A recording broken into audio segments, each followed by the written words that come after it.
کا درود بھیجے گا محمد و آل محمد پر.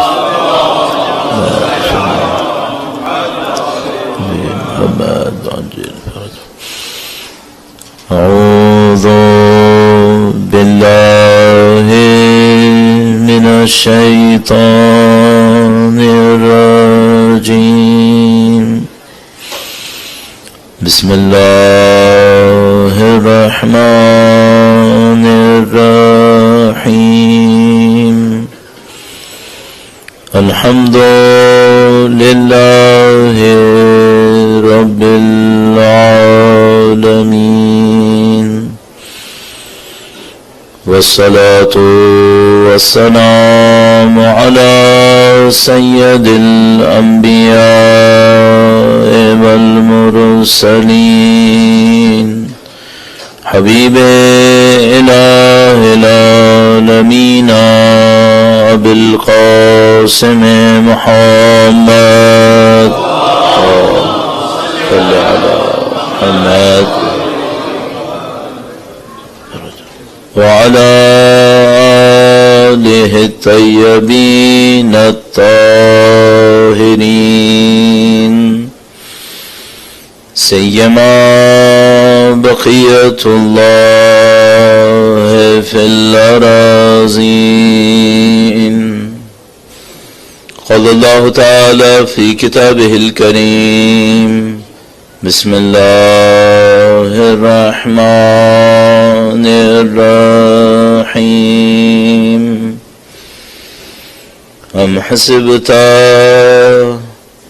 أن أصحاب الكهف والرقيم كانوا من آياتنا عجبا.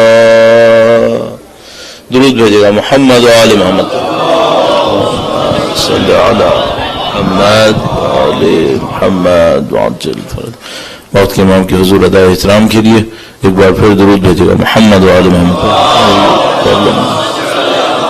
محمد و آل محمد. شاید میری جواب نہیں ہے یہ. ایک بار پھر درود بھیجے گا محمد و آل محمد محمد و آل محمد وعجل فرجہ. پروردگار عالم کے حضور ایک بار پھر ادائے شکر کے لیے کہ اس نے ہمیں سید الشہداء کی عزا کی سعادت نصیب فرمائی ہے، اس فرش عزا پر بیٹھنا نصیب فرمایا ہے. بلا شک و شبہ خدا متعال عزاداری سید الشہداء کے لیے ہمارا محتاج نہیں ہے. ہم نہیں ہوں گے تو خدا متعال کسی اور کے ذریعے سے پرچم حسین کو بلند کرے گا. پوری انسانیت بھی خدا کے ارادے کے خلاف عمل کرے تو خدا جانتا ہے کہ قوموں کو تبدیل کر سکتا ہے. تو یہ بڑی سعادت کی بات ہے کہ خدا متعال نے نواز رسول کے غم کے لیے ہمیں اور آپ کو ایک موقع نصیب کیا. خدا کی دی ہوئی اس نعمت کا شکر بجا لانے کے لیے اور اس دعا کے ساتھ کہ انشاءاللہ نہ صرف اس نسل بلکہ نسلاً بعد نسلاً قیامت تک ہماری تمام نسلوں کو سید الشہداء کے چاہنے والوں میں قرار فرمائے. انشاءاللہ دنیا اور آخرت نے ان کی ہمراہی نصیب فرمائے، ان کے فرزند کے ظہور کا دن دیکھنا نصیب فرمائے اور ان کی نصرت کی راہ میں شہادت نصیب فرمائے. ایک بار پھر تمام دعاؤں کی قبولیت کے لیے دنیا میں جہاں کہیں بھی سید الشہداء کے عزیزدار موجود ہیں ان کی حفاظت کے لیے مزید توفیقات کے لیے درود بھیجیں محمد و آل محمد پر صلی اللہ محمد و آل محمد وعجل فرجہم. پروردگار عالم نے سید الشہداء کے ذریعے سے ایک ہدایت کا اور انسانوں کو کمال تک پہنچانے کا سلسلہ شروع فرمایا ہے. اور جس طرح سے وقت گزرتا جا رہا ہے، صدیاں گزر رہی ہیں، ہم اس سلسلے کے اندر آنے والی ترقیوں کو احساس کر رہے ہیں. آج سے 40-50 سال پہلے میں اور آپ جس چیز کو چند محلوں تک محدود دیکھتے تھے، اور اگر میں اس سے بھی پہلے جاؤں تو جب سید الشہداء کی شہادت ہوئی ہے تو ظاہر ہے ایک بیابان کے اندر چند لاشوں کے سوا کچھ نہیں بچا تھا. وہاں سے سید الشہداء نے سلسلے کو شروع کیا. بی بی زینب سلام اللہ علیہ کی قربانیاں، فداکاریاں، جانثاریاں. اس کے بعد خدا تعالیٰ نے اس مسئلے کو فروغ دیا اور آج اس وقت دنیا میں یہ عالم ہے کہ انسانیت کے سب سے بڑے اجتماعات سید الشہداء کے نام پہ ہو رہے ہیں، اور جس گہرائی کے ساتھ ہو رہے ہیں، جس تسلسل کے ساتھ ہو رہے ہیں. ہم نے سنا ہے کہ شاید ہندوستان کے اندر بعض موقعوں پر کوئی میلہ لگا کرتا ہے جس کے اندر کافی لوگ آتے ہیں، لیکن ہم جانتے ہیں کہ جذبات کی جو گہرائی ایک شیعہ کے اندر شب عاشور ہوتی ہے، وہ جذبات کی گہرائی کہیں نہیں ہوتی، اور جس تسلسل کے ساتھ ہوتی ہے. الحمدللہ رب العالمین، یہ خود خدا متعال کے معجزوں میں سے ایک معجزہ ہے. اور جو دعا آج کے لیے بیان کی گئی ہے، آج اور کل کے دن کے لیے، اعظم اللہ اجورنا بمصابنا بالحسین، خدا متعال ہمارے اجر میں اضافہ فرمائے جو سید الشہداء کی غم کے لیے ہم نے منایا.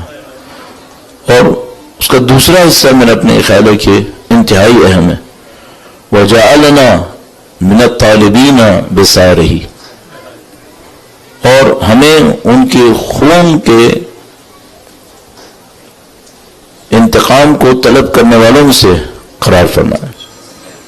یعنی خدا تعالی کہہ رہا ہے کہ یہ کہ تم غم مناؤ یہ ایک مرحلہ ہے، یہ کہ امام کے غم کو لے کر آگے بڑھو دنیا کے اندر، اس غم کو لے کر اپنے وقت کے امام کی نصرت کرو، یہ دوسرا مرحلہ ہے.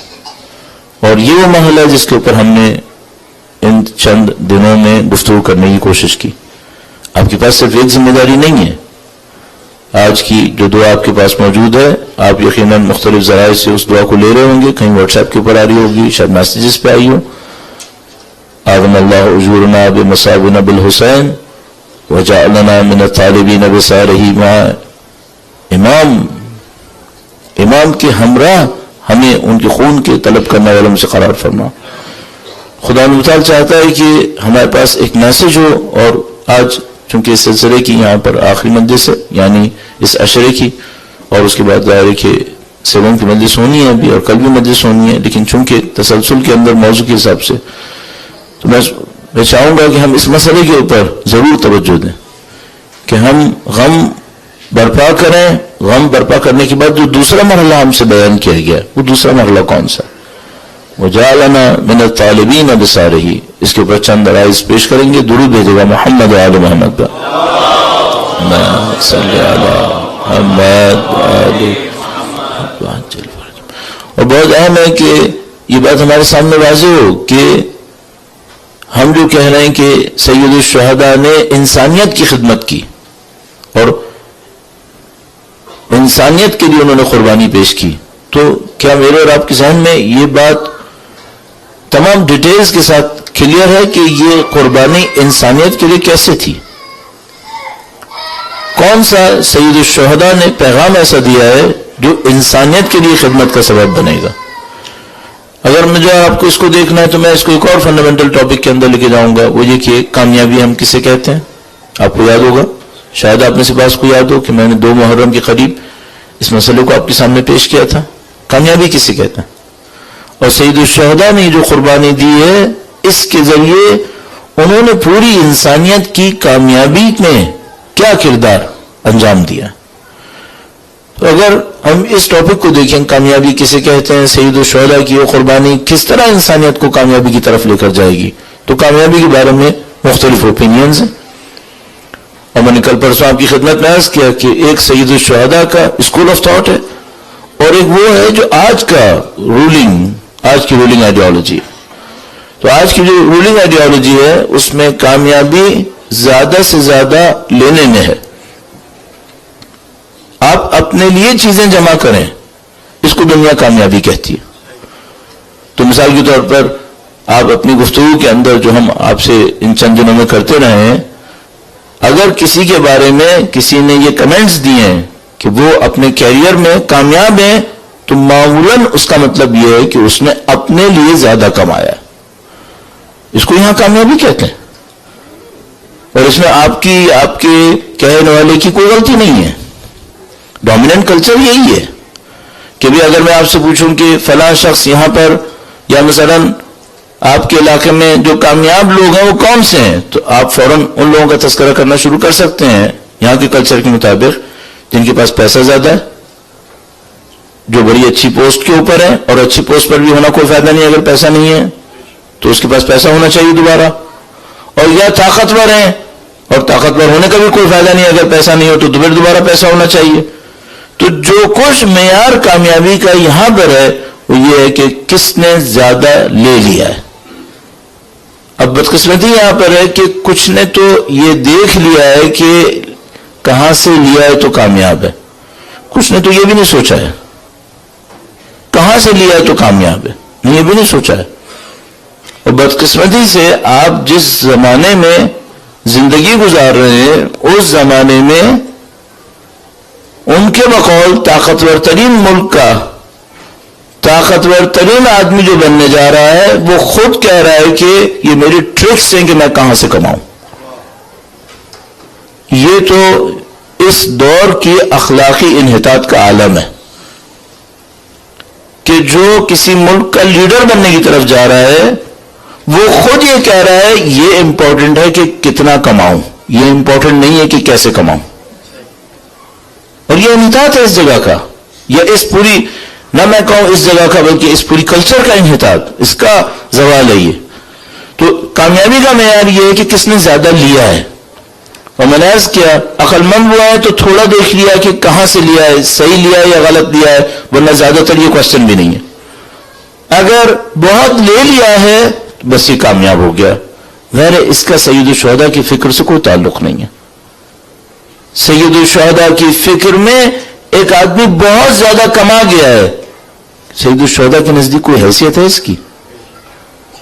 اب ہم سید الشہداء کی فکر سے واقف ہیں، ہمیں معلوم ہے اگر ہم سے یہ کوئی کہے نعوذ باللہ کہ سید الشہداء نے اپنی زندگی میں کسی دولت مند کا احترام کیا اس وجہ سے کہ اس کے پاس دولت تھی، ہم اسٹریٹ فارورڈ کہہ سکتے ہیں کہ یہ روایت نہ امام کے لیے صحیح ہے، نہ ان کی اولاد کے لیے صحیح ہے، نہ ان کے اجداد کے لیے صحیح ہے. یہ ہو ہی نہیں سکتا. ہمیں معلوم ہے ان کی کلچر یہ نہیں ہے. تو عزیزان محترم، آپ اور میں جو اس زمانے میں زندگی گزار رہے ہیں اس بات سے ہوشیار رہی گا، ایسا نہ ہو کہ ہم اس دنیا کی کامیابی لینے کے چکر میں امام سے دور ہو جائیں. یہ نہ ہو جائے کہیں ہمارے ساتھ. ہم تو پازیٹیولی چل رہے ہوں گے اپنی دانش میں اسکور کر رہے ہوں گے، اتنا ہی ہم امام سے دور بھی ہو رہے ہوں گے. البتہ میں یہ نہیں کہہ رہا کہ پیسے کمانا غلط ہے یا مثال کے طور پر شہرت لے لینا غلط ہے، میں یہ نہیں کہہ رہا ہوں، لیکن میں کہہ رہا ہوں اسٹینڈرڈ یہ نہیں ہے، کامیابی کا اسٹینڈرڈ یہ نہیں ہے. سید الشہداء نے اسے قبول نہیں کیا. ایک تو یہ اسٹینڈرڈ ہو گیا. اچھا اب یہ ہے کہ تھوڑا سا کچھ لوگوں نے اس بات کو سمجھنے کی کوشش کی کہ ہاں بہت سارے لوگ ہیں جنہوں نے بہت کچھ کمایا، بہت سارے مشہور بھی ہوئے، لیکن اس کے باوجود ان کی زندگی کے اندر سکون نہیں آ پایا، ان کی زندگی کے اندر اطمینان نہیں آ پایا. تو انہوں نے ایک اور چیز ایڈ کی، وہ یہ کہ نہیں کمائے تو صحیح لیکن دینے والا بھی ہو. تو اگر دینے والا ہو تو ہم اس کو کامیابی کے اندر اور بہتر انسان کہیں گے. تو اب مثال کے طور پر ایک آدمی ہے جس نے بہت کمایا ہے اور اس بہت کمائے میں سے کچھ اس نے دوسروں کی مدد بھی کی ہے. اب وہ یہ ہے کہ مدد کس طرح سے کی ہے، مثال کے طور پر کسی بھوکے کا پیٹ بھرا ہے یا کسی بے گھر کو گھر دیا ہے. بہرحال یہ اچھی چیز ہے، دوسرے کو دینا اچھی چیز ہے. آئے سید الشہداء نے ساری انسانیت کے لیے یہ بندوبست کیا ہے؟ ظاہر کہ نہیں. تو سید الشہداء نے انسانیت کی خدمت کیسے کی ہے، انسانیت کے کام کیسے آئے؟ مثلا ہمیں معلوم ہے اسی جگہ کے اوپر اسی زمانے کے اندر ہمیں ایسے لوگ معلوم ہے جو اپنی چیریٹی کے اندر بلینز آف ڈالر دے چکے ہیں. ہمیں معلوم ہے کہ ان کا یہ کام بہت اچھا بھی ہوا. سید الشہداء کے کام کے مقابلے میں ایک مچھر کے پر کے برابر بھی نہیں ہے. کیوں؟ سید الشہداء نے کیا کیا ہے جس کے مقابلے میں یہ کام کوئی حیثیت نہیں رکھتا؟ بالکل صحیح، کوئی حیثیت نہیں رکھتا اس کے مقابلے میں. بے نفس ہی اگر اس کو خود دیکھیں کام اچھا ہے، کئی بلین ڈالر دے دیا اچھا ہے، لیکن ہم کہہ رہے نہیں اس کے مقابلے میں کچھ نہیں ہے. کیوں؟ سید الشہداء نے کیا خدمت کی. اچھا اب ایک کامیابی وہ ہو گئی تھی کہ کس نے کتنا زیادہ لیا ہے. ہم نے کہا اس کا سید الشہداء کی فکر سے تعلق نہیں ہے، یہ قطعاً کوئی کامیابی نہیں ہے. لینے کے بعد کیا کرے وہ بہت امپورٹنٹ ہے. ایک آدمی نے جو کچھ لیا تھا اب لوگ یہ سوال نہیں کر پا رہے کہ کہاں سے لیا تھا. جہاں کہیں سے بھی لیا تھا اس نے خود $1 بلین کہیں پر دیے ہیں, ہم اس کو اپریشیٹ کرتے ہیں, لیکن ہم کہتے ہیں سید الشہداء کے کام کے مقابلے میں اس کی کوئی حیثیت نہیں ہے. اس کا مطلب ہے ہم اس بات کو سمجھ رہے ہیں کہ سید الشہداء کا کام صرف چیریٹی نہیں ہے, کچھ اور ہے. اس کا مطلب کیا ہے؟ اس کا مطلب یہ ہے کہ میں جو سید الشہداء کے راستے پہ چلنا چاہتا ہوں, اگر میں نے اپنی زندگی میں جو کمال کیا وہ یہ کہ میں نے کچھ کمایا اور اس کچھ کمائے میں سے کچھ دے دیا, کام تو اچھا کیا, لیکن یہ حسینیت ابھی شروع نہیں ہوئی ہے. ابھی حسینیت شروع نہیں ہوئی ہے. کام اچھا ہے. کوئی مجھ سے کہے کیا یہ برا ہے میں کچھ کماؤں اور کچھ کمائے میں سے کچھ چیریٹی کروں, صدقہ کروں, خیرات کروں؟ میں کہوں نہیں, بہت اچھا ہے, ان کے اجداد نے کیا, ان کی اولاد نے کیا ہے. لیکن اگر کوئی یہ کہے کیا حسینیت چیریٹی میں دینا ہے, میں کہوں گا نہیں, اس سے بہت آگے کی بات ہے, اس سے بہت آگے کی بات ہے. اب اس چیریٹی میں کچھ تو وہ دینا ہوتا ہے جس کے نتیجے میں لینے والے میں محتاجی بڑھ جاتی ہے, کچھ وہ دینا ہوتا ہے جس کے نتیجے میں امپاورمنٹ آ جاتی ہے. میں کہہ رہا ہوں ابھی بھی بہت پیچھے ہے. اب مجھے یہاں تک لگانے کے بعد آپ کے سامنے یہ پیش کرنا ہوگا کہ سید الشہداء نے کون سا ایسا کام کیا ہے انسانیت کے لیے کہ جس کے مقابلے میں یہ چند $1 بلین دے دینا, چیریٹی کے فنڈز کریٹ کر دینا, چند لاکھ لوگوں کو حتی مدد دے دینا, ہمارے نزدیک اس کی کوئی ویلیو نہیں آ رہی سید الشہداء کے کام کے مقابلے میں. اس کو ہمیں دیکھنا پڑے گا. درود بھیجے گا محمد و آل محمد پر.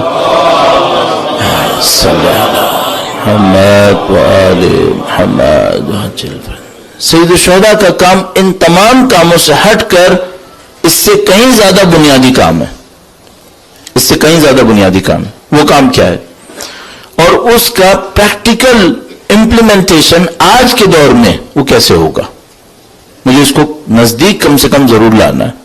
اچھا, اب مجھے دیکھنا پڑے گا کہ سید الشہداء نے ٹارگٹ کس کو کیا ہے. سید الشہداء نے جس سے لڑنے کا ارادہ کیا ہے وہ کون سی چیز ہے؟ تو مثلا سید الشہداء بھی چیریٹی کرتے تھے, صدقہ کرتے تھے, لوگوں کی مدد کرتے تھے, لیکن سید الشہداء نے اس پہ اکتفا نہیں کیا, اس پہ رکے نہیں. کرنا اچھا ہے, کوئی کرے اچھا ہے, سید الشہداء یہاں پہ رکے نہیں.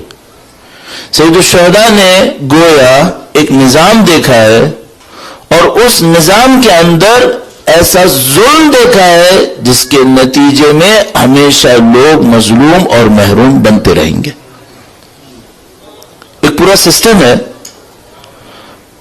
نفس پرستی کا, اس کو میں ایکسپلین کرنے کی کوشش کروں گا تھوڑی دیر میں اگر آج وقت بچتا ہے. نفس پرستی کا اور خود غرضی کا ایک پورا نظام ہے. اس نظام کے اندر محتاج, فقیر, غریب, کمزور بنتے رہیں گے, بنتے رہیں گے. اور جتنا اس نظام کے اوپر لوگ خاموش رہیں گے یہ نظام مضبوط سے مضبوط تر ہوتا چلا جائے گا. سید الشہداء نے یہ دیکھا ہے. سید الشہداء نے دیکھا ہے کہ اللہ تعالیٰ نے زمین پر عدل کو پھیلانے کے لیے جو نظام بھیجا تھا, جو رہنمائی بھیجی تھی, اس کو بھی یہ ظلم کا نظام ختم کرنے والا ہے. آپ کے سامنے کل میں نے عرض کیا تھا وقت کے امام تشریف لائیں گے, کل یا پرسوں عرض کیا تھا وقت کے امام تشریف لائیں گے, وہ عدل پھیلائیں گے. کیوں عدل پھیلائیں گے؟ تاکہ انسان تزکیہ نفس کر سکیں, معنوی ترقی حاصل کر سکیں, اللہ کا قرب حاصل کر سکیں. جو اسلام آیا تھا اس تزکیہ نفس کو دینے کے لیے, ظلم کا مقابلہ کرنے کے لیے, عدل پھیلانے کے لیے, اس اسلام کو بھی ظلم کا نظام ختم کرنے والا ہے. اگر ظلم کا نظام اس اسلام کو ختم کرنے میں کامیاب ہو جاتا تو کیا ہوتا؟ اس کا مطلب ہے ساری امیدیں ختم ہو جاتی, دنیا ہمیشہ کے لیے ایسی گمراہی میں جاتی نعوذ باللہ تعالی جس کے بعد کسی نجات کا کوئی امکان نہیں تھا. سید الشہداء نے یہ دیکھا کہ ظلم کا ایک نظام ہے اور یہ ظلم کا نظام عدل کے نظام کو آخری شکست دینے کی طرف جا رہا ہے. اب عزیزو, مجھے یہاں پر اس بات کا احساس ہے کہ بعض اوقات ہم لوگ کہہ کچھ رہے ہوتے ہیں, سننے والے ان الفاظ کو بالکل انہی الفاظ کو سمجھتے ہیں, لیکن جو ہم کہنا چاہ رہے ہوتے ہیں وہ کنوے نہیں ہو پاتا. اب دیکھیے میں اس میں عرض کرتا چلوں, کتنی دفعہ میں نے آپ سے کہا ظلم کا نظام, میں نے کیوں یزید نہیں کہا؟ یزید نہیں کہا میں نے آپ سے، میں نے کہا ظلم کا نظام. اچھا اب اس کی ڈیپتھ میں آپ کے سامنے دینے پہ مجبور ہوں. جس طرح عدل کا ایک نظام ہے، حضرت آدم کے ذریعے شروع ہوا، حضرت آدم علیہ السلام کے ذریعے سے ہدایت کا، عدل کا ایک نظام، انبیاء کرام آتے رہے، سید الشہداء اس کا حصہ ہے، وارث آدم ہے، وارث نوح ہے، وارث تمام انبیاء ہیں.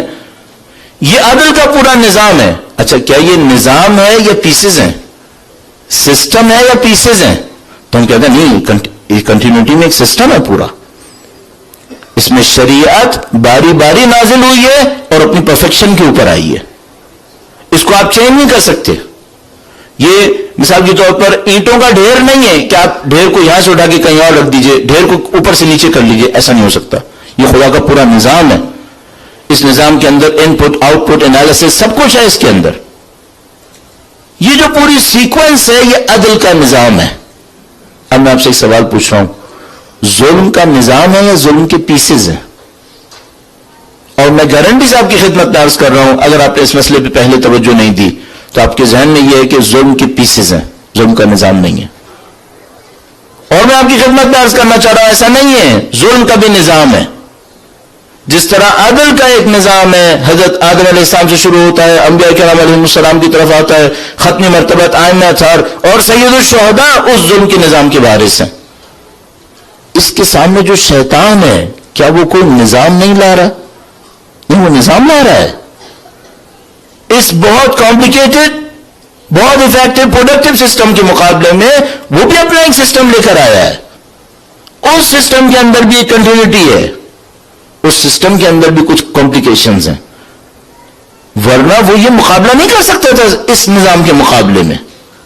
اس شیطان نے بہرحال کچھ کارنامے کیے اپنے طور کے اوپر، اور وہ اپنے کمپلیکیٹڈ سسٹم کے اندر رہتے ہوئے ایک ایسی جگہ پر آیا ہے کہ حق کے نظام کو آخری چیلنج کرنے کے لیے کھڑا ہوا ہے.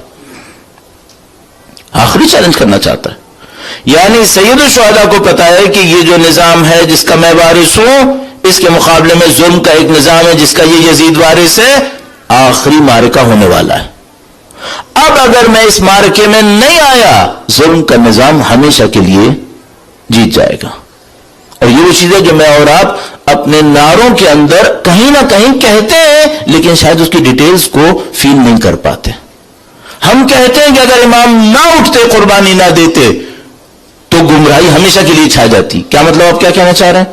آپ یہ کہنا چاہ رہے ہیں شیطان کا نظام چھا جاتا اور خدا کا نظام ختم ہو جاتا. اس کی ڈیٹیلز کیا ہیں؟ اس کی ڈیٹیلز ہم نے فیل نہیں کی ہیں، اور شاید میں اتنی سی دیر میں آپ کو بتا بھی نہیں پاؤں گا. لیکن میں آپ کے سامنے صرف اتنا رکھنا چاہتا ہوں کہ برائے مہربانی یہ جو آپ دعویٰ کر رہے ہیں کہ شیطان اور یزید اور اسلام کے دشمن آخری معرکے کی طرف آ رہے تھے، یہ آپ صحیح دعویٰ کر رہے ہیں. اس کی ڈیٹیلز آپ کو پتا ہونا چاہیے. وہ کیا کرنے والے تھے کہ سید الشہداء نے احساس کیا کہ اب اگر میں نے اپنی جان نہیں دی تو یہ جیت جائے گا. اور نہ صرف یزید ابن معاویہ جیتے گا، بلکہ شیطان کا نظام جیت جائے گا، ظلم کا نظام جیت جائے گا. اور چھوٹی موٹی جیت نہیں ہوگی، ایسی جیت ہوگی کہ پھر عدل کے نظام کے پاس کچھ نہیں بچے گا. سید الشہداء نے یہ ہوتے دیکھا، اور جب یہ ہوتے دیکھا تو انہوں نے کہا کہ میں ایسی قربانی دوں گا جو کائنات میں آج تک عدل کے نمائندے نے کبھی نہیں دی تھی، اور میں وہ قربانی دے کر ظلم کے نظام کو اس معرکے کے اندر ایسی شکست دوں گا کہ آئندہ کبھی آخری شکست نہیں دے سکے گا. عزیزان محترم، اس کی بہت ڈیٹیلز ہیں، اور میں اس کے اوپر کئی دفعہ آرائز پیش کر چکا ہوں، لہذا نہیں چاہتا کہ ہر اشرے میں اسی کی طرف توجہ دوں، لیکن میں آپ کی خدمت میں عرض کروں گا اس کی بہت ڈیٹیلز ہیں. یہ سادگی، اتنی سادگی نہیں ہے کہ میں سوچوں شراب کے نشے میں چور ایک یزید ہے، اس کو کچھ نہیں معلوم یہاں پہ کیا ہو رہا ہے اور اس نے یہ سارا کام کر دیا ہے. ایسا ہرگز نہیں ہے. یہ ظلم کے نظام کے ماسٹرز ہیں، یہ لوگ ظلم کے نظام کے پیچیدہ لیڈرز ہیں. اگر آپ یزید ابن معاویہ کو فرض کریں آپ کہیں کہ احمق ہیں، تو میں آپ سے پوچھوں گا کیا عبید اللہ ابن زیاد احمق انسان ہے؟ یہ اپنے زمانے کے اتنے بڑے پولیٹیشنز ہیں کہ آج کے زمانے کے پولیٹیشنز ان کے سامنے دونوں ہاتھ بندھے ہوئے کھڑے ہوں گے. یہ اتنے کمپلیکیٹڈ ہیں. اگر یہ اتنے کمپلیکیٹڈ نہ ہوتے، کیا یہ سید الشہداء کے سامنے آ بھی سکتے تھے؟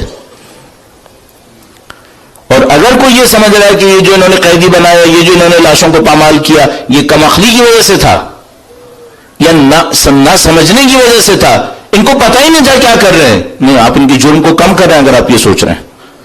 ان کو پتا تھا کہ یہ کیا کر رہے ہیں، اپنی اسٹریٹجی کے تحت یہ کام کر رہے تھے، وہ جانتے تھے ہم کیا کر رہے ہیں، ایک ایک چیز کو سمجھتے تھے. یہ جو ہم بازار میں لائے اس کا کیا مطلب ہے، یہ جو لاشا پامال کیا اس کا کیا مطلب ہے، یہ جو شہید الشہداء کے ساتھ سب کچھ کر رہے ہیں اس کا کیا مطلب ہے، یہ سب جانتے تھے. لیکن ان کی اسٹریٹجی کا حصہ تھا، اور اسٹریٹجی یہ تھی کہ ایک دفعہ ونس فار ایور ایسی شکست دی جائے گی کہ پھر عدل کا نظام ختم ہو جائے گا. سید الشہداء اس خطرے کے سامنے کھڑے ہیں. اب سید الشہداء نے جو مارکا کیا وہ یہ کہ انہوں نے یزید اور نظام ظلم کو مقابلے میں آ کر کہا کہ نہ صرف یہ کہ میں تجھے یزید ابن معاویہ کو شکست دوں گا، بلکہ میں قیامت تک یزیدیت کو شکست دے دوں گا. یہاں سے حسینیت آتی ہے.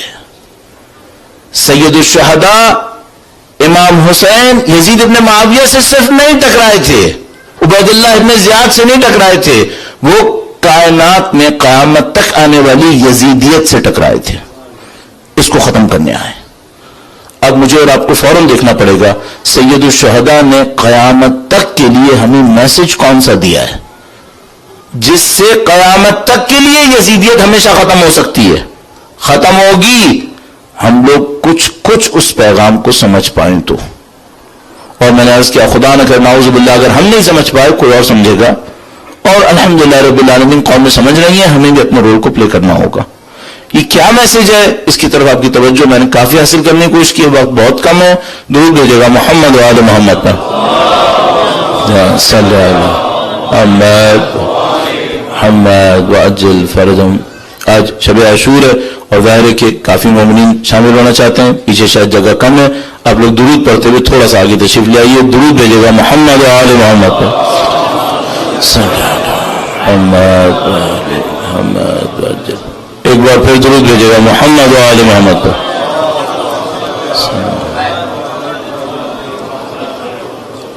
وقت کے امام کے حضور ادائے احترام کے لیے اور شب عاشور کی تسلیت پیش کرنے کے لیے درود بھیجے گا محمد و آل محمد.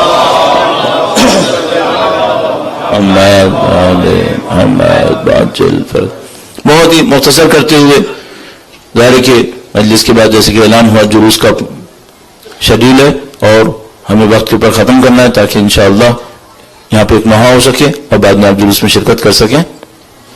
سید الشہداء نے جو پیغام دیا اس کو انہوں نے اپنے کلمات میں بیان کیا. سید الشہداء نے اپنے جملات میں ارشاد فرمایا، اور میں سب کو مختصر کرتا ہو جاؤں گا، یہ گفتگو یہاں پر قدر انکمپلیٹ رہے گی، اس کی ڈیٹیلز کافی زیادہ ہیں، لیکن صرف اس بات کو اس وقت کم سے کم پورا کرنے کے لیے جو افراد یہاں پہ تشریف فرما ہے وہ یہ ہے کہ سید الشہداء نے اپنے کلمات میں خود کہا، فرمایا کہ ہم دولت یا طاقت کے لیے اپنا کام انجام نہیں دے رہے،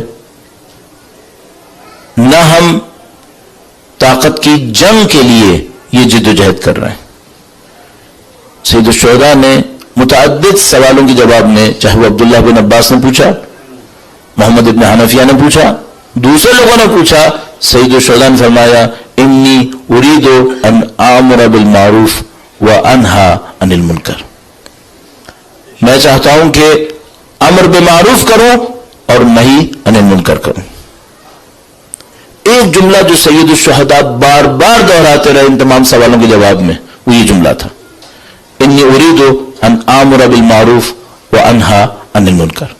میں چاہتا ہوں امر بالمعروف کروں، نیکی کا حکم دوں اور برائی سے روکوں. ہم جانتے ہیں اسلام کی بنیادی اصولوں میں سے ایک اصول ہے یہ جو امر بالمعروف نہی عن المنکر ہے، اس کی اہمیت کیا ہے؟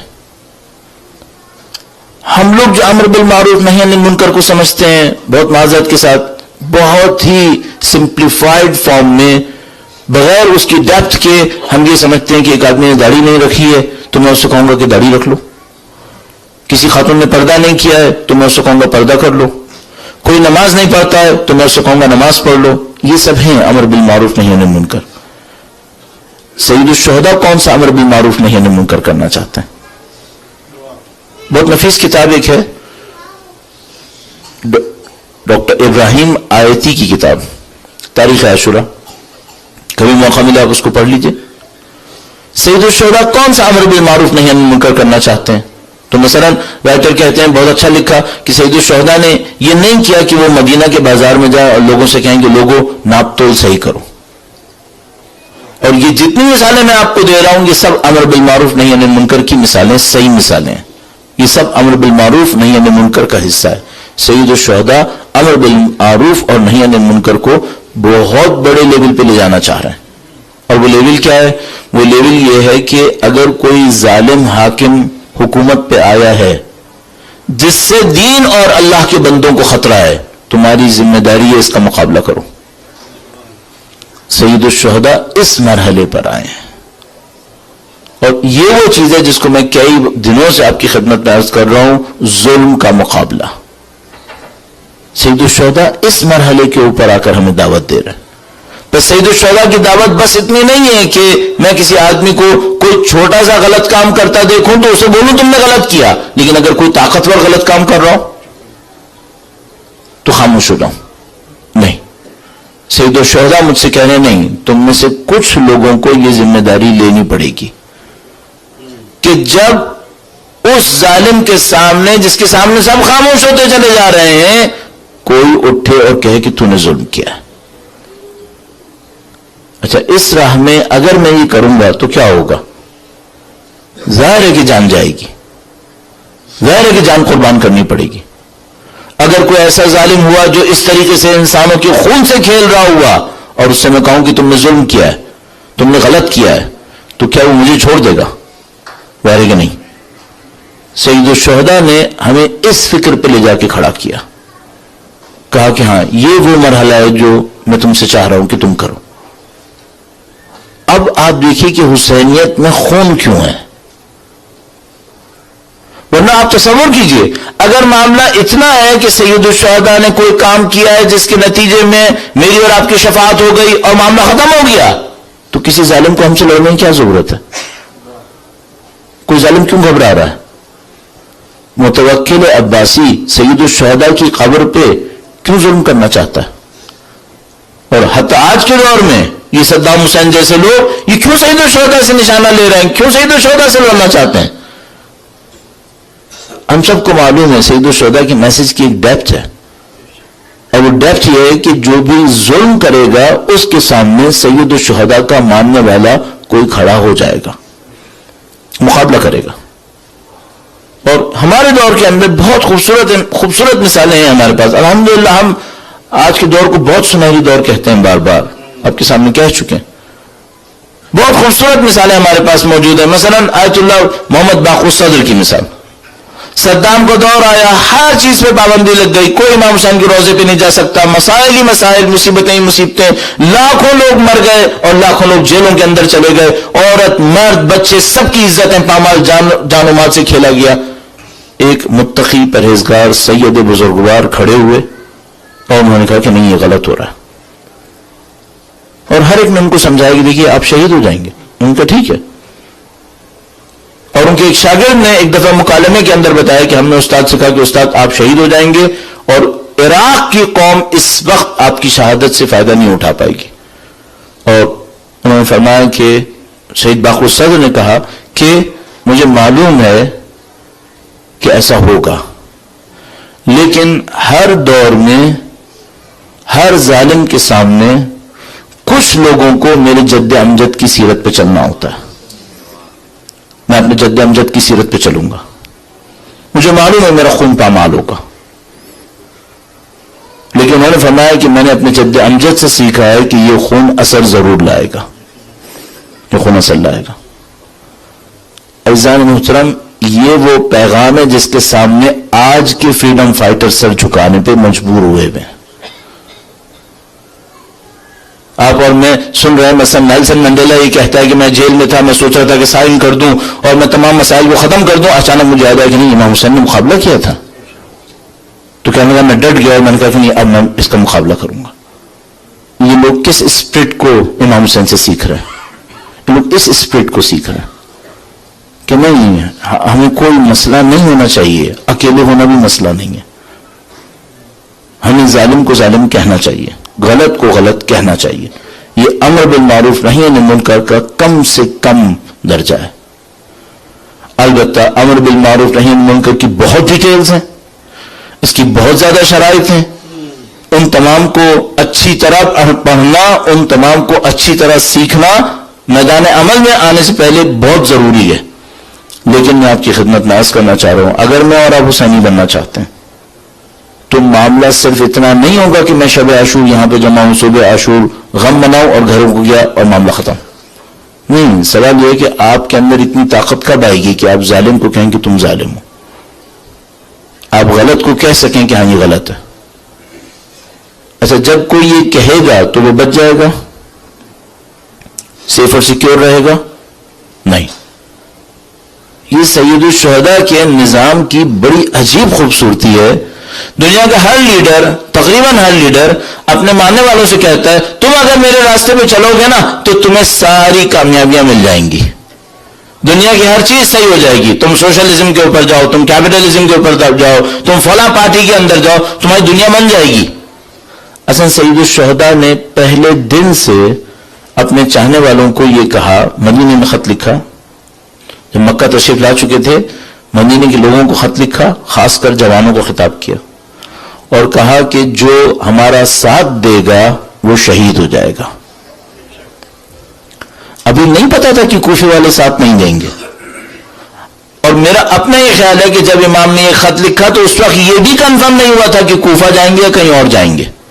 لیکن امام نے اسی موقع پر کہہ دیا تھا کہ دیکھو اگر تم میرا ساتھ دینے کی بات کرو، جو میرا ساتھ دے گا وہ شہید ہو جائے گا. لیکن انہوں نے ساتھ ہی یہ بھی فرمایا تھا کہ جو ہمارا ساتھ نہیں دے گا اسے کامیابی نہیں ملے گی. اور ایک موقع کے اوپر انہوں نے فرمایا کہ جو ہمارا ساتھ نہیں دے گا وہ پسترین ذلت میں مبتلا ہوگا. اور یہ قوموں کی تاریخ ہے. اگر کوئی قوم ظلم کو دیکھے گی اور ظلم پر خاموش رہے گی، سب سے پہلے ظلم کا نشانہ وہی قوم بنے گی. یہ قوموں کی تاریخ ہے اور اس کو ہمیں کہیں اچھے موقع کے اوپر اسٹڈی کرنا چاہیے پوری تفصیل سے کہ کوئی اگر امر بالمعروف نہی عن المنکر کو انجام نہیں دیتا ہے تو کیا ہوتا ہے. اور ہمارے پاس روایت موجود ہے، مضبوط روایت، قابل استناد روایت، کہ جس میں فرمایا کہ دیکھو امر بالمعروف نہی عن المنکر کرو، بہی قوام الناس، اس سے لوگوں کی زندگی قائم ہے. اس کے بعد اگلے مرحلے میں فرمایا اگر تم یہ نہیں کرو گے، میں بہت کم وقت میں اس کو عرض کر رہا ہوں، اگر تم یہ نہیں کرو گے تو برے لوگ تم پر حکومت کریں گے، پھر تم دعائیں بھی مانگو گے تو دعائیں پوری نہیں ہوں گی. اگر امر بالمعروف نہی عن المنکر نہیں کرو گے تو برے لوگ تم پر حکومت کریں گے، پھر تم دعائیں بھی مانگو گے، دعائیں پوری نہیں ہوں گی. صرف ایک راستہ ہوگا، امر بالمعروف نہی عن المنکر پہ واپس آؤ. عزیزو، یہ سید الشہداء کا پیغام ہے، اور یہ وہ پیغام ہے جو دنیا کے ہر ظالم کے لیے ایک چیلنج ہے. اس آواز کو کیسے بند کرنا ہے؟ ان کو پتا ہے باقی سب کو خریدا جا سکتا ہے، ڈرایا جا سکتا ہے، لیکن جو سید الشہداء کا ماننے والا ہے اس کے اندر 3 کوالٹیز آ جاتی ہیں.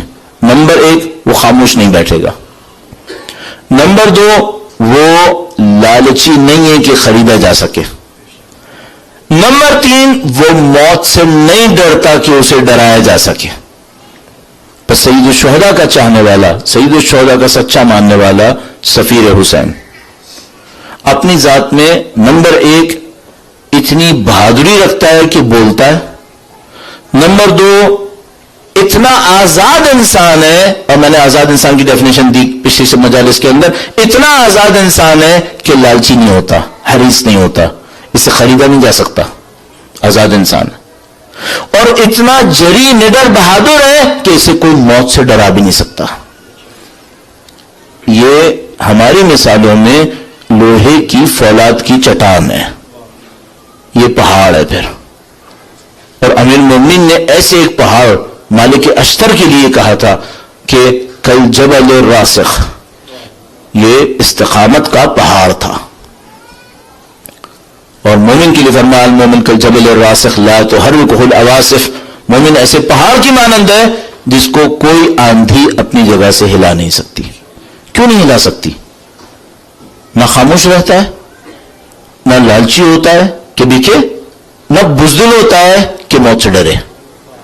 یہ آزاد انسان ہوتا ہے. اور یہ کب ہوتا ہے؟ جب یہ سید الشہداء کو سمجھ لیتا ہے، یہ جانتا ہے کہ مجھے حق کے اوپر جانثاری کرنی ہے. عزیزو، یہ آج کی شب کے لیے پیغام ہے سید الشہداء کا. اچھا، اب ہمیں معلوم ہے میرا جیسا کمزور انسان بھی اس میدان میں آگے بڑھنا چاہتا ہے، اور مثلا کوئی بہت طاقتور انسان جیسے آج ماشاءاللہ لبنان کے سید ہیں، ایران کے اندر سید ہیں، عراق میں سادات ہیں، ماشاءاللہ اس وقت کتنی طاقت سے آگے بڑھ رہے ہیں. ہمارے سامنے بہت بہترین مثالیں موجود ہیں. تو ہم جیسے کمزور بھی ہیں جو بہرحال اپنی نفس پرستیوں کے اندر بھی مبتلا ہوئے ہیں، کئی خود ورزیوں کے اندر بھی مبتلا ہوئے ہیں، اور ہمارے سامنے چند انتہائی بہادر، انتہائی وزین اور دنیا کو شکست دینے والے ایسے سید الشہداء کے چاہنے والے بھی ہیں. ایسو یہ مقابلہ ہے جس میں ہمیں آگے بڑھنا ہے، اور مجھے یقین ہے، اس پر میرا پورا ایمان ہے، ہم اور آپ کی زندگیاں نتائج دیکھنے سے بہت نزدیک ہیں. ہم اور آپ کی زندگیاں اب بہت دور نہیں ہیں کہ ہمیں حسینیت کے نتائج نظر آنے چاہیے.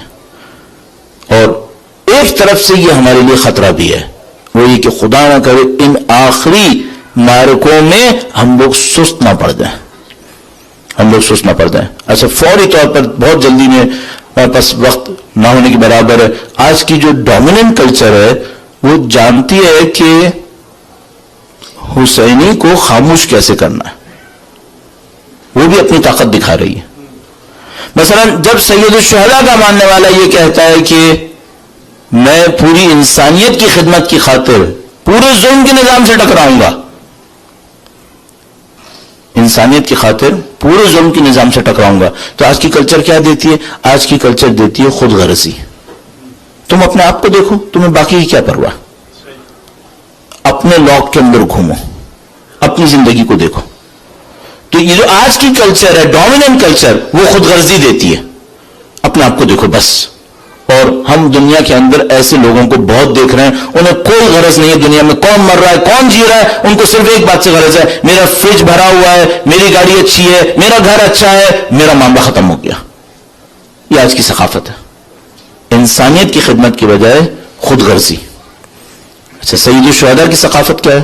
سید الشہداء کی ثقافت یہ ہے کہ تم ظلم کے مقابلے میں للکارو. اچھا، آج کی جو رائٹ ثقافت، ڈومیننٹ کلچر ہے، وہ کیا کہتا ہے؟ وہ یہ کہتا ہے کہ جتنا اپنی زندگی کو دیکھ کر خاموشی سے خود مزے لے لو یہ کافی ہے. سید الشہداء کی ثقافت کہتی ہے موت سے مت ڈرو، موت سے مت ڈرو، دنیا ہاتھ سے چلی جائے اس سے مت ڈرو. آج کی دنیا کیا کہتی ہے؟ دنیا ہی سب کچھ ہے اور موت انتہا ہے. آپ بہت خطرناک کلچر کے سامنے بیٹھے ہوئے، آپ امام حسین کی کلچر کے مقابلے میں ایک انتہائی خطرناک کلچر کے سامنے بیٹھے ہوئے.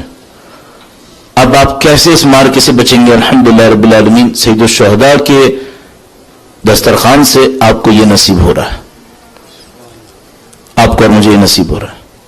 اور ہم ایک بات جانتے ہیں، چاہے ہم یہ سب سمجھ سکے چاہے نہ سمجھ سکے، ہمیں اس میں کوئی شبہ نہیں ہے کہ ہمارے امام نے جو قربانی دی ہے وہ بے مثال قربانی ہے. یہ ہم سب کو معلوم ہے.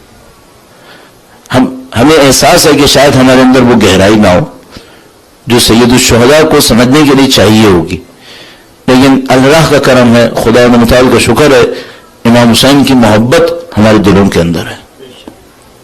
اور عزیزو، یہی امید کی کرن ہے، یہ کہ آپ یہاں پہ تشریف فرما ہیں اور امام حسین کی محبت کے ساتھ یہاں پر موجود ہیں، سید الشہداء کے غم کے لیے یہاں پر موجود ہیں. اس کا مطلب یہ حسینیت کا راستہ کھلا ہوا ہے، اور سید الشہداء کی فکر آپ کو ہمیں بلا رہی ہے. اور میں اپنے دل کا ایک عقیدہ اور بھی آپ کی خدمت میں عرض کروں، یہ ممکن نہیں ہے یہاں پہ بیٹھا ہوا کوئی شخص اپنے لیے یہ سوچے کہ میں امام حسین کے راستے پہ چلنا چاہوں گا اور امام حسین اس کو خوش آمدید نہ کہیں. یہ نہیں ہوتا. حضرت حور کا کردار یہ بتا رہا ہے کہ کوئی کتنا ہی دور کیوں نہ ہو، اگر ایک دفعہ امام کی طرف واپس آنے کا ارادہ کرے، امام اسے قبول کر لیتے ہیں۔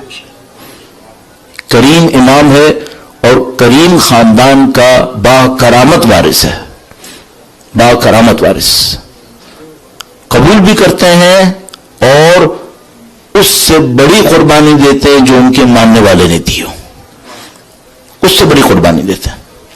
عزیزو، یہ جو میں اور آپ یہاں پر بیٹھے ہوئے ہیں سید الشہداء کی یاد میں، اور ظاہر ہے کہ ہم کروڑوں انسانوں میں سے ایک گروپ ہے چھوٹا سا جو یہاں پہ بیٹھے ہیں، ان سب کے سامنے ایک بات ہے، وہ یہ کہ کسی نے وہ قربانی نہیں دی جو ہمارے امام نے دی ہے۔ وہ کون سی قربانی ہے؟ وہ کون سی قربانی ہے جو کسی نے نہیں دی ہے اور وہ امام علی مقام نے دی ہے؟ تو عزیزو، آج کی شب ہے حضرت علی اصغر کے نام، حضرت علی اصغر کے نام، اور ہمارے پاس اس طرح کے واقعات موجود ہیں کہ اگر کوئی شخص کربلا کا واقعہ کسی اور کو بتا رہا ہوتا ہے اور بتاتا ہے کہ جوان شہید ہوئے، کس طریقے سے جوانوں نے قربانی دی، تو سننے والا اس کو غم کے ساتھ سنتا ہے، لیکن وہ یہ سوچتا ہے کہ ٹھیک ہے جوان تھے قربانی دی۔ جب اسے بتایا جاتا ہے کہ بوڑھوں نے بھی قربانی دی ہے، حبیب ابن مظاہر جیسے نے، مسلم ابن اوسجہ جیسے نے، تو وہ یہ افسوس کرتا ہے کہ بوڑھوں نے بھی قربانی دی۔ اور جب اس کو بتایا جاتا ہے کہ رسول کے نواسے نے، جس کو رسول اپنے کندھوں پہ بٹھایا کرتے تھے، اس نے بھی قربانی دی، تو اس کا تعجب اور بڑھ جاتا ہے۔ لیکن دنیا میں کہیں بھی یہ بتایا جائے کہ 6 مہینے کے ایک بچے نے بھی قربانی دی ہے، اب ساری دنیا یہ سوچنے پر مجبور ہو جاتی ہے کہ اس کا بدل کیا ہے، اس کا بدل کیا ہے۔ اصحاب سید الشہداء میں کوئی ایسا نہیں تھا جس نے ایسی قربانی دی ہو جو امام حسین نے دی ہے۔ اب تک کا جو سلسلہ نبوت اور امامت تھا، اس کے اندر کوئی قربانی ایسی نہیں آ رہی تھی جو سید الشہداء کے علی اصغر کی قربانی کے برابر آ رہی ہو۔ اور اس قربانی کے متعدد اسرار اور اس کے پہلو تھے، اور ہم دیکھتے ہیں کہ خدا متعال بچوں اور ماں کے رشتے کو قرآن کریم میں ایک خاص انداز میں بیان کرتا ہے۔ یہ جو بچے کا اور ماں کا رشتہ ہے، ہم لوگ مرد ہونے کے ناطے ظاہر ہے کہ اس تعلق کی گہرائی کو، اس کی نزاکت کو ہم نہیں سمجھ پاتے، لیکن خدا وہ ہے جو ماں کا بھی خالق ہے۔ خدا کو پتا ہے ماں اپنے بچے کو کس انداز میں دیکھتی ہے، خدا متعال جانتا ہے، وہ باپ کا خالق ہے، اس کو پتا ہے کہ ایک چاہنے والا باپ اپنے بچے کو کس انداز میں دیکھتا ہے۔ اور بہت خوبصورت تعبیر علامہ ذیشان درجوادی استعمال فرماتے تھے، وہ کہتے تھے سید الشہداء نے عاشور کے دن اللہ کے عشق اور قربانی کا ایک خط لکھا، اور خط کے آخر میں مظلوم علی اصغر کے خون کی مہر لگا دی، پاکیزہ خون۔ کسی نے شاید نوٹ بھی نہیں کیا ہوگا جب یہ قافلہ رجب کے مہینے میں چلا ہوگا کہ سید الشہداء اتنے سے بچے کو کیوں لے کر آئے ہیں، کسی نے احساس بھی نہیں کیا ہوگا۔ اور سید الشہداء بعد کے واقعات میں ہمیں یہ سمجھا رہے ہیں کہ دیکھو، ایک علی اکبر ہے جو قربانی دے گا، ایک قاسم ہے جو قربانی دیں گے، ایک ابو الفضل ہے جو قربانی دیں گے، لیکن آخر میں ایک ایسے مجاہد کو لے کر آؤں گا جو دشمنوں کو بھی رلا دے گا، دشمنوں کو بھی رلائے گا۔ لہذا ایک موقع آیا جب سید الشہداء میدان کربلا میں تنہا کھڑے ہوئے تھے۔ کل ہم عاشور کے مسائل پڑھیں گے، لیکن اگر صرف ایک منظر کو اس میں سے لیں تو ایک لمحہ آیا جب سید الشہداء میدان کربلا کے اندر تنہا کھڑے ہیں اور ندا دیتے ہیں حل من ناصر ینصرنا، ہے کوئی جو ہماری نصرت کرے؟ نہیں معلوم اس ندا کی گہرائی کیا ہے، اس ندا کی حقائق کیا ہے، اس کا معنوی مقام کیا ہے، لیکن ہمارے پاس اس طرح کا بیان موجود ہے کہ گویا علی اصغر بار بار اپنے آپ کو جھولے سے گراتے ہیں۔ علی اصغر کی ماں پریشان ہے اور بچے کی پیاس سے بھی واقف ہیں، بچے کی مشکل سے بھی واقف ہیں۔ میں نے آپ کی خدمت میں عرض کیا، خدا ماں کے رشتے کا بہت احترام کرتا ہے، ماں کے رشتے کا بہت احترام کرتا ہے۔ ایک موقع پر سید الشہداء علی اصغر کے خیمے کے سامنے آ کر کھڑے ہوئے اور ماں سے کہا کہ بچہ میرے حوالے کرو۔ اب یہ ہے کہ ہم لوگ 1400 سال کے فاصلوں پہ بیٹھے ہیں عزیزان محترم، ہم نے یہ جملہ سنا اور شاید اس کی گہرائی کو احساس نہ کیا ہو، لیکن مجھے یقین ہے کہ مادر علی اصغر نے یہ سوچا ہوگا کہ جو ایک دفعہ خیمے سے باہر گیا ہے وہ واپس نہیں آتا ہے، جو باہر جائے گا وہ واپس نہیں آئے گا اور یہ بچہ شہید ہو جائے گا۔ اور مادر علی اصغر نے پھر بھی علی اصغر امام حسین کے حوالے کر دیا۔ عزیز و خدا متعال قرآن کریم کے اندر بیان فرماتا ہے، کہتا ہے کہ جب ہم نے مادر موسیٰ سے کہا کہ موسیٰ کو پانی کے اوپر ڈالیں تو ہم نے مادر موسیٰ سے 2 وعدے کیے اور کہا کہ دیکھو ایک لکڑی کا صندوق بنا لو اور اس صندوق کے اوپر بچے کو رکھنا، اور دوسرا وعدہ یہ کیا کہ تمہارا بچہ ہم تمہارے پاس ضرور لے کر آئیں گے، تمہارا بچہ تمہارے پاس ضرور آئے گا، تم ماں ہو، ہم تمہارے دل کے جذبات کو جانتے ہیں، گھبراؤ نہیں، بچہ واپس آئے گا۔ اس پر بھی ماں مطمئن نہیں ہوئی تو خدا و تعالی فرماتا ہے وَرَبَطْنَا عَلَىٰ قَلْبِهَا، ہم نے اس کے دل کو مضبوط کیا، ورنہ کوئی ماں یہ بچہ کیسے دے سکتی تھی؟ تو میں خدا و تعالی سے کہوں گا خدایا تو نے موسیٰ کے لیے وعدے کیے کہ واپس لائے گا، جبکہ علی اصغر کے لیے وعدہ تھا کہ نہیں آئے گا۔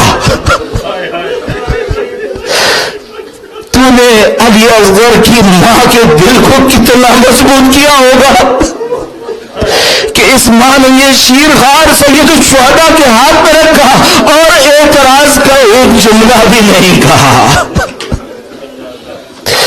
مادر موسیٰ کی قربانی کو ہم جانتے ہیں، مادر علی اصغر کی قربانی کربلا میں دیکھنی ہے، اور اب سید الشہداء اس شیرخوار کو لے کر میدان کربلا کے اندر آئے۔ عزیزو میں 2-4 منٹ اور لوں گا ان مسائل کو پڑھتے ہوئے۔ سید الشہداء میدان کربلا کے اندر آئے۔ میں نے کل شاید آپ کی خدمت میں عرض کیا تھا کتنا سخت ہوتا ہے ابو الفضل جیسے کے لیے کہ وہ عمر سعد جیسے پس سے کچھ کہے کہ مہلت دو۔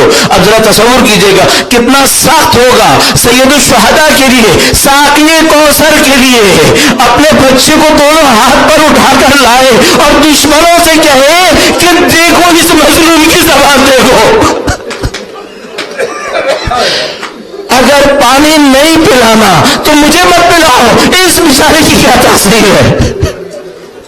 نہیں معلوم سید الشہداء نے یہ عمل کس طرح سے انجام دیا ہوگا۔ اب ہمارے پاس ایک اور روایت ہے اور بیان میں اس طریقے سے بیان کرتے ہیں کہ جب حضرت علی اصغر کو لے کر دشمنوں کے سامنے آئے تو دشمن دیکھنے لگے کہ اب حسین کیا کریں گے۔ سید الشہداء نے علی اصغر کو بلند کیا، ہمیں نہیں معلوم آیا علی اصغر نے اپنی ننھی زبان دکھائی یا نہیں دکھائی، لیکن اس کا ننھا وجود، مرجھایا ہوا خشک وجود دشمنوں کو سب کچھ بتانے کے لیے کافی تھا۔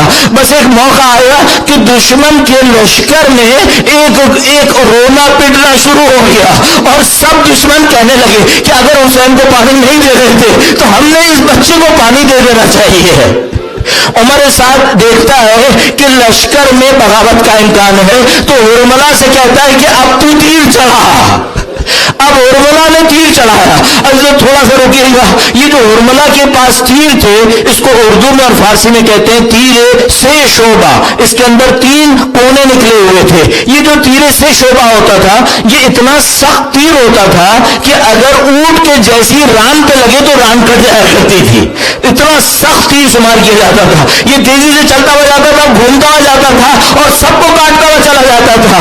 اب میں اس سے پوچھوں گا اے ہرملہ تو یہ بتا اتنے ننھے سے گلے کے لیے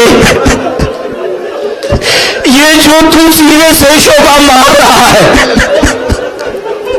اتنا ننھا سا گلا. ہرملہ تیر اٹھاتا ہے اور عمر سعد سے پوچھتا ہے باپ کا نشانہ نہیں یا بیٹے کا. ابھی تھوڑی سی گہرائی ہے یہاں مسائل میں. عمر سعد لعین اس کو پتا ہے اگر میں حسین کو ماروں گا نا تو حسین کو تکلیف کم ہوگی. کہتا ہے بچے کے گلے کا نشانہ لے. یہ امام حسین کو شہید کرنے سے پہلے شہید کرنا چاہتا ہے. کہتا ہے کیا تجھے بچے کے گلے کی سفیدی نظر نہیں آ رہی؟ اس کی سفیدی کا نشانہ لے. اب تیرے سے دم چلا اور علی اصغر کی قربانی کا وقت آ گیا. اب میں یقین سے کہہ رہا ہوں خدا کے نظام کے فرشتے بھی چلا رہے ہوں گے کہ خدایا جب ابراہیم اسماعیل کو لائے اور اسماعیل کو قربان کرنے لگے تو ابراہیم نے پٹی بھی باندھی تھی, اسماعیل کے ہاتھ پاؤں بھی باندھے تھے اور اسماعیل کی ماں تو دیکھ بھی نہیں رہی تھی. اے خدایا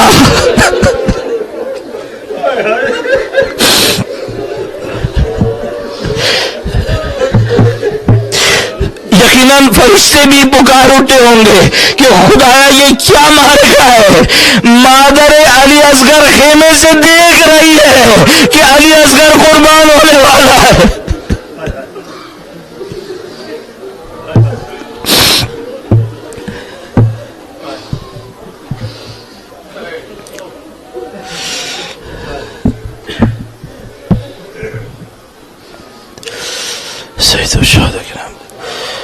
سید الشہداء کے نام پہ مصائب کو جاری کروں گا. یقیناً ہمارے پاس روایت میں موجود ہے علی اصغر کی ماں خیمے سے دیکھ رہی تھی کہ علی اصغر قربان ہونے والا ہے. اور ہمیں معلوم ہے کہ امام حسین کی آنکھوں پر کوئی پٹی بندی بھی نہیں تھی. ہمیں یہ بھی معلوم ہے کہ علی اصغر کے ہاتھ پاؤں میں رسی بندی بھی نہیں تھی. رسی بندی بھی نہ ہونے کا مطلب کیا ہے عزیزو؟ اس کا مطلب یہ ہوتا ہے جب یہ بچہ تڑپے گا تو حسین کو بچے کا تڑپنا بھی احساس ہوگا. یہ بچہ تڑپے گا نا, اس کا خون نکلے گا تو حسین کو پتا چلے گا کہ میرا شیرخوار تڑپ رہا ہے.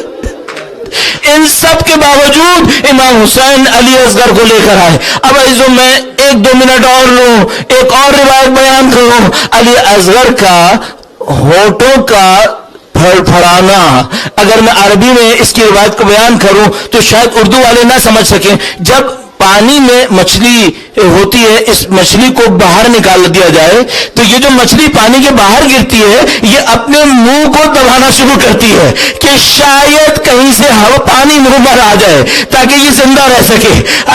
اس کو کہتے ہیں یتلالا, کہ یہ کہیں نہ کہیں اپنی زبان کو ہلاتی ہے کہ شاید پانی آئے. تو علی اصغر کی یہ حالت ہوئی کہ آخری لمحوں میں ہونٹوں کو پڑپڑایا کہ شاید پانی آیا. لیکن جو تیرے سے دم آیا, اب جو تیرے سے دم آیا, ہمارے پاس مسائل بیان کرنے والے کہتے ہیں تیر چلا اور علی اصغر کا گلا چھد گیا, یعنی اس میں سوراخ ہو گیا اور تیر آر پار ہو گیا. عزیزو قسم خدا کی شیخ عباس قمی نے کچھ اور لکھا ہے. شیخ عباس قمی لکھتے ہیں تیر ستم چلا اور بچے کا گلا کان سے کان تک ذبح ہو گیا. ننھا سا گلا ہے, یہ چھدے گا کہاں سے؟ یہ تو ذبح ہوا ہے. اب سید الشہداء کے ہاتھ میں علی اصغر کا خون آ گیا اور سید الشہداء کبھی آسمان کی طرف اشارہ کریں, کبھی زمین کی طرف اشارہ کریں, اس مقدس خون کو اپنے چہرے پہ مل لیا کہ کل قیامت میں فاطمہ زہرا خدا سے کہیں گی بأی ذنب قتلت, ہمارا علی اصغر کیوں مارا گیا. اگلا مرحلہ لاشا ماں کے پاس لانا ہے. حسین جوانوں کے لاشیں تو ماں کے پاس لائے, لیکن علی اصغر کا ننھا لاشا ماں کے پاس نہیں لائے. خیمے کے پیچھے گئے, ذوالفقار سے گویا قبر کھودی ہے اور کربلا کی گرم مٹی میں علی اصغر کو لٹا دیا, گرم مٹی اوپر سے ڈالی. میں آپ سے پوچھوں گا کیا امام حسین کے دل میں نہیں آیا ہوگا کہ کاش تھوڑا سا پانی ہوتا, قبر پہ ڈال لیتا. علی اصغر کی مظلومیت کی آخری روایت, بس آخری بات, یہ پٹا ہوا لٹا ہوا قافلہ کوفہ میں داخل ہوا اور کوفہ میں اعلان کیا گیا کہ یہ باغیوں کا قافلہ ہے. جب لوگوں کو پتہ چلنا شروع ہوا کہ اس میں کون کون مارا گیا تو علی اکبر مارے گئے, قاسم مارے گئے, ابو الفضل فلاں صاحب. ایک دفعہ لوگوں کے سامنے پتہ چلا کہ بھائی 6 مہینے کا علی اصغر بھی مارا گیا, تو لوگ بھی چلا اٹھے کہ ہمارے ساتھ یہ بتا سب بغاوت کر سکتے ہیں, ارے 6 مہینے کا بچہ کہاں بغاوت کرے گا. لعنت اللہ علی القوم الظالمین وسيعلم الذين ظلموا أي منقلب ينقلبون. محترم